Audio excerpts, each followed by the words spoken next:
अयोध्या पर सबसे बड़े फैसले का काउंटडाउन। सुप्रीम कोर्ट में आज पूरी होगी सुनवाई।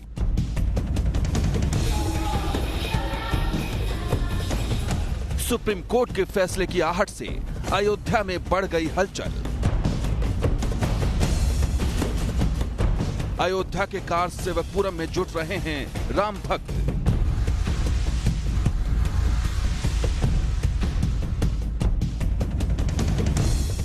राम मंदिर के प्रस्तावित मॉडल को देखने उमड़े लोग।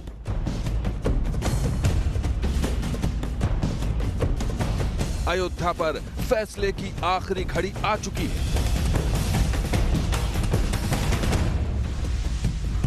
अयोध्या केस की आज सुनवाई खत्म होगी और शुरू होगी फैसले की उल्टी गिनती।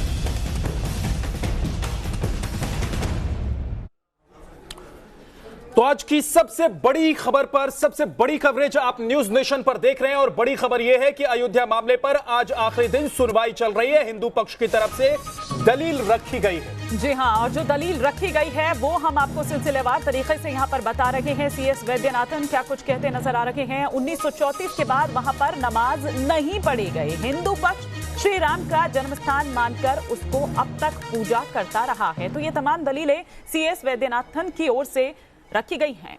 और 40 दिन तक जो सुनवाई, आज 40वां दिन है, 40 दिन तक जो सुनवाई चली है उसमें ये तमाम बातें पहले भी हो चुकी हैं, ये तमाम दलीलें पहले भी दी जा चुकी हैं और मुस्लिम पक्षकारों की तरफ से अब दलील दी जानी है। और कहा यह जा रहा है, सबसे पहले जो हिंदू पक्षकारों की तरफ से दलील दी गई उसमें यह कहा गया कि मुस्लिम दूसरी जगह भी नमाज पढ़ सकते हैं क्योंकि इसकी व्यवस्था उनके धर्म में है, लेकिन हिंदुओं के पास दूसरा कोई विकल्प नहीं है। यह हिंदू पक्षकार के वकील ने आज कोर्ट में दलील रखी है। आज हिंदू पक्षकार, उसके बाद मुस्लिम पक्षकार, उसके बाद अलग अलग वक्त निर्धारित किया गया है 45-45 मिनट का। जो चार अन्य पक्षकार हैं वो अपनी बात रखेंगे। और एक बात और साफ कर दी गई है कि इसके अलावा और किसी पक्षकार को वक्त नहीं दिया जाएगा और 5 बजे तक सुनवाई आज पूरी हो जाएगी। साफ कर दिया गया है। लेकिन इस पूरे मामले पर क्या कुछ कहना है हिंदू और मुस्लिम पक्ष का, वो भी हम आपको सुनवाते हैं। तो निश्चित रूप से हमें एक आशा और विश्वास है कि ये निर्णय जो आएगा वो देश के लिए एकता और अखंडता के लिए मील का पत्थर साबित होगा।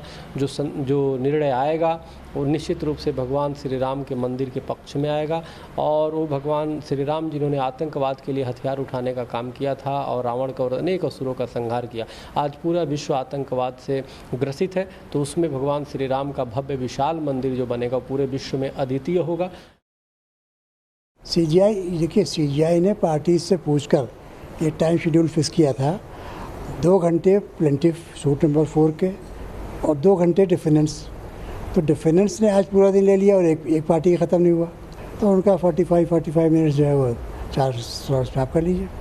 उसमें कोई नई बात नहीं कही उन्होंने, उस टाइम को डिस्ट्रीब्यूट कर दिया और कहा इनसे, चूँकि ये सूट डिफेंस नंबर 2 की तरफ से आरसरन साहब ने बहस की और वैद्यनाथन साहब बहस कर रहे हैं, तो उन्होंने उनका टाइम थोड़ा कटेल किया कि बाकी पार्टीज़ को, वो खड़ा है और लोग भी हैं, तो इसलिए उन्होंने उसी टाइम को डिस्ट्रीब्यूट कर दिया और कुछ नहीं कहा।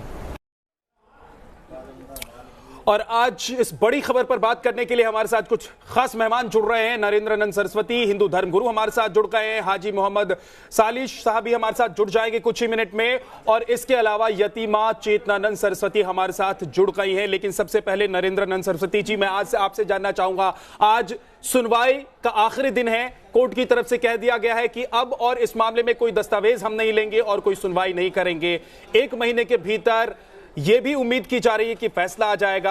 आप लोगों को क्या लग रहा है कि राम मंदिर निर्माण का कार्य जिसको लेकर सालों से आप लोग चिंतित थे, कितने वक्त में शुरू हो सकता है और फैसला क्या आप लोगों को लग रहा है कि आपके पक्ष में आएगा?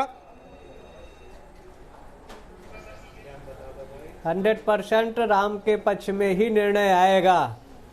राम इस देश की स्कंद पुराण, ऋग्वेद, वाल्मीकि रामायण और यहाँ तक खसरा खसौनी में भी आज भी दशरथ के नाम से वो जमीन अंकित है।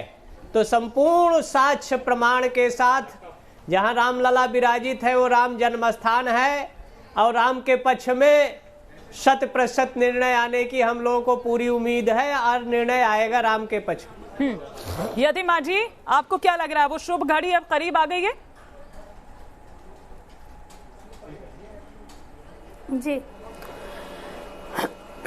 देखिए, निश्चित रूप से बहुत आशा बंधी है और आशा उसी दिन से बंध गई थी जिस दिन से जस्टिस गोगोई ने ये साफ किया था कि जी दिन प्रतिदिन इस पर सुनवाई होगी। तो निश्चित रूप से हम लोग आशान्वित हैं और रामकाज में कोई देर नहीं होगी, अब ऐसी आशा हम लोगों को है। यतिमा, एक तरफ हाशिम अंसारी साहब ने कहा है कि कोर्ट का जो फैसला होगा वो हम सबको मान लेना चाहिए, दूसरी तरफ से सूत्रों के हवाले से ये खबर आई कि सुन्नी वक्फ बोर्ड अपनी जमीन के दावे को छोड़ सकता है, इसके लिए कोर्ट में वो अपनी बात रख सकता है। आप लोगों को लग रहा है कि अभी भी उम्मीद इस बात की है कि सुलह हो जाए, कोई समझौता हो जाए? जी नहीं, सुन्नी वक्त देखिए, आज सुलह की कोई आवश्यकता ही नहीं है।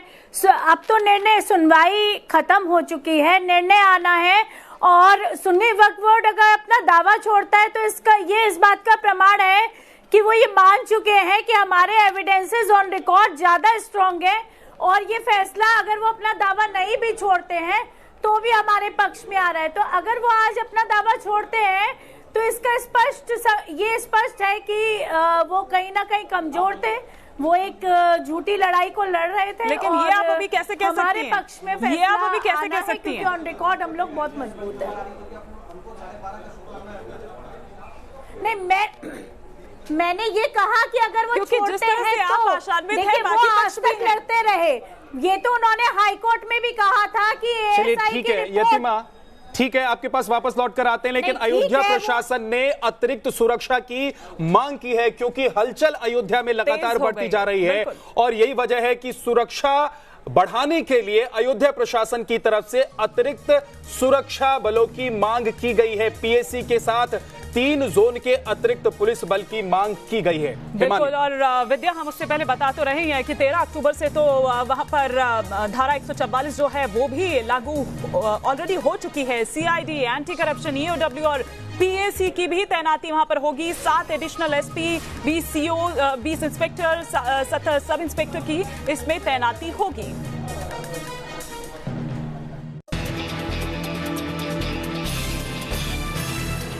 अयोध्या मामले में सुप्रीम सुनवाई के मद्देनजर अयोध्या और उससे सटे फैजाबाद में सुरक्षा इंतजामों को चाक चौबंद किया जा रहा है। इस बेहद संवेदनशील मामले में सुप्रीम कोर्ट के संभावित फैसले से पहले एहतियातन अयोध्या में फुल प्रूफ सुरक्षा व्यवस्था की जा रही है। अयोध्या में धारा 144 लगा दी गई है। अब शहर में 4 से ज्यादा लोग इकट्ठे नहीं हो सकते। इसके साथ ही जिले में ड्रोन का इस्तेमाल कर किसी भी तरह की फिल्म रिकॉर्डिंग पर बैन लगा दिया गया है। धारा 144 10 दिसंबर तक लगाई गई है। अयोध्या में धारा 144 के लगने के बाद यहाँ की सुरक्षा व्यवस्था बढ़ा दी गई है। ये तस्वीर आप देख सकते हैं, ये अयोध्या राम जन्मभूमि टेढ़ी बाजार के रास्ते की तस्वीर है और यहाँ पर भी बैरिकेडिंग लगाकर जो पुलिसकर्मी हैं यहाँ आने जाने वालों की तलाशी ले रहे हैं। गौरतलब है कि 10 दिसंबर तक के लिए पूरे अयोध्या में धारा 144 लगा दी गई है। अयोध्या जिला प्रशासन की पीएसी की 10 कंपनियों के साथ साथ केंद्रीय सुरक्षा बलों की अतिरिक्त कंपनियां भी तैनात करने की योजना है। एएसपी, डीएसपी और एसआई रैंक के अतिरिक्त अधिकारियों को भी सुरक्षा व्यवस्था पर नजर रखने के लिए बाहरी जिलों से बुलाया गया है।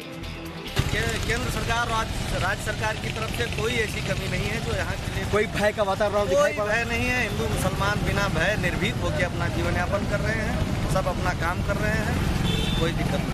इस बीच बीएचपी की अगुवाई में संतों ने राम मंदिर के रिसीवर और अयोध्या जोन के कमिश्नर से मुलाकात कर दीपावली के अवसर पर राम जन्मभूमि में दिया जलाने की अनुमति मांगी, लेकिन प्रशासन की ओर से उन्हें विवादित परिसर में दीपोत्सव की इजाजत नहीं मिली। मैंने उनको स्पष्ट किया है कि प्रकरण माननीय सर्वोच्च न्यायालय में विचाराधीन है और जो व्यवस्थाएं वहां परंपरागत रूप से माननीय न्यायालय के आदेशों के क्रम में चल रही हैं, उससे भिन्न अन्यथा कोई चीज़ यदि कोई भी पक्षकार करना चाहता है तो उसके लिए उसे माननीय न्यायालय में ही अनुतोष प्राप्त करने के लिए प्रार्थना करनी चाहिए। ये मैंने उनको स्पष्ट किया है।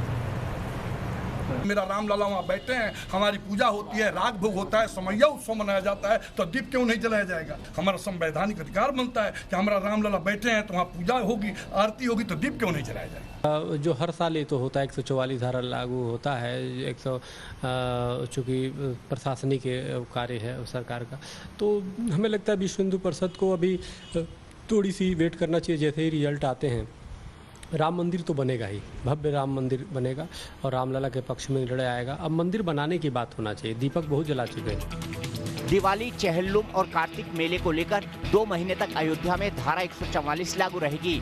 फिलहाल अयोध्या जिला प्रशासन के लिए अगले 2 महीने काफी चुनौतीपूर्ण हैं। लिहाजा स्थानीय प्रशासन ने केंद्र से करीब 10 कंपनी पैरामिलिट्री फोर्स की मांग की है। क्योंकि चीफ जस्टिस ऑफ इंडिया कह चुके हैं कि 1 महीने के भीतर अगर फैसला आ जाता है तो किसी चमत्कार से कम नहीं होगा, इसलिए अयोध्या में सुरक्षा व्यवस्था पुख्ता होना भी जरूरी है। हमारे साथ हाजी मोहम्मद साहब, मुस्लिम धर्म गुरु जुड़ गए। बहुत बहुत स्वागत है सर आपका। आज एक खबर आई, हालांकि इसकी पुष्टि नहीं हो पाई है क्योंकि अभी तक सुप्रीम कोर्ट में इस बाबत कोई कुछ देखने को नहीं मिला है, लेकिन हाजी मोहम्मद साहब ये कहा गया कि सुन्नी वक्फ बोर्ड जो है जमीन के दावे को वापस ले सकता है, यानी कि दावेदारी छोड़ने के लिए आज कोर्ट में एक अपील कर सकता है। और यतीमा जो हमारे साथ मेहमान मौजूद हैं, खास मेहमान, वो कह रही हैं कि इसका मतलब यह है कि मुस्लिम पक्ष ये समझ चुका है कि हम हार गए हैं।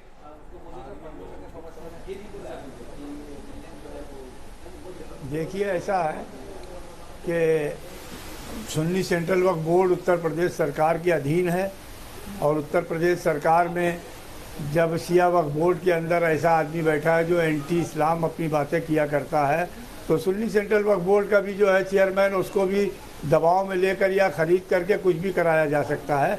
लिहाजा सुन्नी सेंट्रल वक्फ बोर्ड, लेकिन ये तो बहुत गंभीर आरोप लगा रहे हैं हाजी मोहम्मद साहब। इसका मतलब ये नहीं है कि हाजी मोहम्मद साहब ये गंभीर आरोप लगा रहे हैं कि खरीद फरोख्त हो जाएगा। हमारी आरोप नहीं, मैं सीधी सी बात कह रहा हूं भाई। देखिए, ऐसा है कि सुन्नी सेंट्रल वक्फ बोर्ड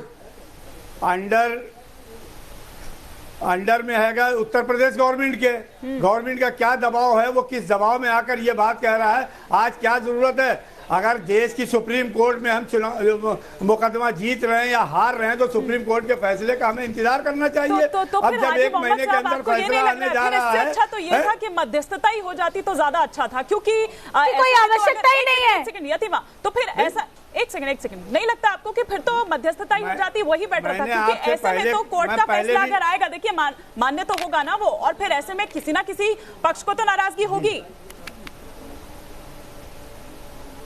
भाई देखिए, कोर्ट के फैसले पर सारे लोगों को संतुष्ट होना पड़ेगा। कोर्ट का जो फैसला है वो एविडेंस की बुनियाद पर होगा, डॉक्यूमेंट्स की बुनियाद पर होगा। कोर्ट का फैसला भावना की बुनियाद पर नहीं होगा, मेजॉरिटी और माइनॉरिटी की बुनियाद पर नहीं होगा।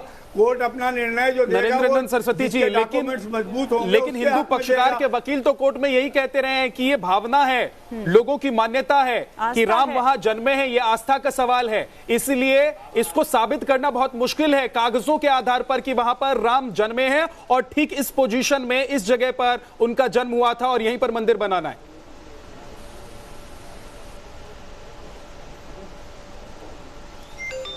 शंकराचार्य जी, क्या आपको आवाज आ रही है? लगता है उन तक आवाज नहीं पहुंच रही। अच्छा,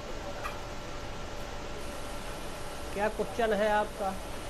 सर, मैंने कहा कि आस्था, धर्म और ये कहा गया कि भावनाओं के आधार पर ये तय और साबित होता है कि राम का जन्म अयोध्या में हुआ था, लोग मानते रहे हैं, हिंदू धर्म को मानने वाले लोग मानते रहे हैं, इसलिए मंदिर वहां बनना चाहिए, जमीन राम जन्मभूमि को मिलनी चाहिए, ये पक्षकार कहते रहे हैं। लेकिन हमारे जो दूसरे मेहमान हैं मुस्लिम धर्मगुरु, वो ये कह रहे हैं कि भावनाओं के आधार पर कोर्ट में काम तो चलेगा नहीं, वहां तो दस्तावेज दिखाने होंगे। हाँ, दस्तावेज संपूर्ण है। स्कंद पुराण, ऋग्वेद, वाल्मीकि रामायण और पुरातत्व की खोदाई, संपूर्ण साक्ष्य प्रमाण, इतिहास, और कोई ऐसा ग्रंथ नहीं जिसमें राम के जन्मभूमि का, भगवान 14वें मनवंतर के 28वें तेता में भगवान राम का जन्म अयोध्या में हुआ था। तब तो मोहम्मद साहब या बाबर का कहीं नाम निशान है। बाबर का इतिहास, मुस्लिम का इतिहास 1500 साल है। और राम का इतिहास, कृष्ण का इतिहास ही 500 साल है। अब भगवान राम का तो काल मीमांसा की दृष्टि से 1,79,76,307 वर्ष से ज्यादा पुराना है। इसलिए हमारे पास भावना नहीं, हमारा इतिहास भी है, ग्रंथ प्रमाण है, शास्त्र सुतय प्रमाणम स्मृतय प्रमाणम। जी सर, एक छोटे से ब्रेक के लिए हमें रुकना होगा, लेकिन इस बात का जिक्र कोर्ट में हो चुका है कि वाल्मीकि रामायण में क्या राम मंदिर का जिक्र कहीं है? क्या वाल्मीकि रामायण, जिसके बारे में बात अभी कर रहे हैं हमारे धर्मगुरु जो हमारे साथ मौजूद है नरेंद्रानंद सरस्वती जी, इसका जिक्र क्या वाल्मीकि रामायण में कहीं है? यह सवाल कोर्ट में उठ चुका है। और इस वक्त एक बड़ी खबर आ रही है, आपको बता दें, कोर्ट से मुस्लिम पक्ष के जो वकील हैं उन्होंने कोर्ट में नक्शा फाड़ दिया है। इस पर और विस्तार से जानकारी दे रहे हैं हमारे सहयोगी अरविंद सिंह। अरविंद, एक सीजेआई के सामने नक्शा फाड़ दिया राजीव धवन ने, ये किस तरह का बिहेवियर है? आखिर क्यों, ऐसा क्या था उस नक्शे में?